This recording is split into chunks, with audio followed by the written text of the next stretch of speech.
bahala ng Diyos sa inda. Mas parehang pipa sa Diyos lang, dahil kita magparaisip kaya ano ta. Maabot man sana yan. Mas tiwala kita sa Diyos na siyaan mahusgakaan.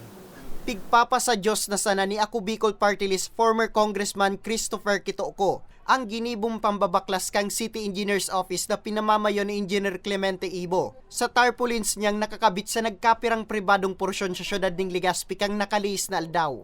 Sigun kay ko, antes ang ginibong pambabaklas, may naresibi man siyang notisya hali sa nasambit na opisina.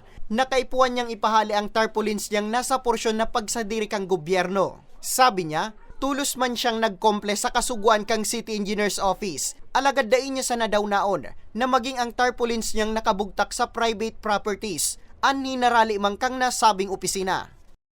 Mga establishment na naglaag, mga nagtatabang man sa to,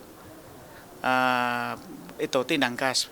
Pero so ibang kuan na kung talagang illegal, so nasa may luwas, okay lang sa kuya kung iyo to ang batas. Pero ang problema lang, ang batas, sabi nga may kasabihan kita, the law applies to all, otherwise none at all. Ibig sabihin, pili lang, pigpipili lang so batas kung para kay Say.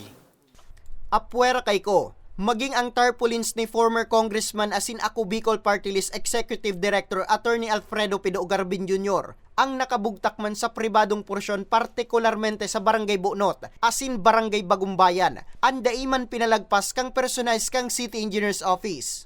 Sigun kay Garbin, maging ang tagsadiri kang mga pigbugtakan kan sa indang tarpaulins, anmayo mananaresibi lamang na notisya hali sa nasambit na opisina. Para kay Garbin, ang nasambit na aktwasyon, posibleng may relasyon subot sa politika, urug pang madali na naman ang pirilian. May prosesong pinagsusunod.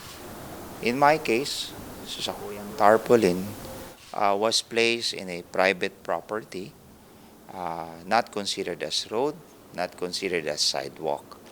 So, kung may violasyon man ko dapat kita pinag-notisyahan, as in tinawan kinagkakanigong aldaw para madismantle ito. But such is not the case. And itong pinagtataram kong procedure, nakapalaman ito sa mga ordinansa.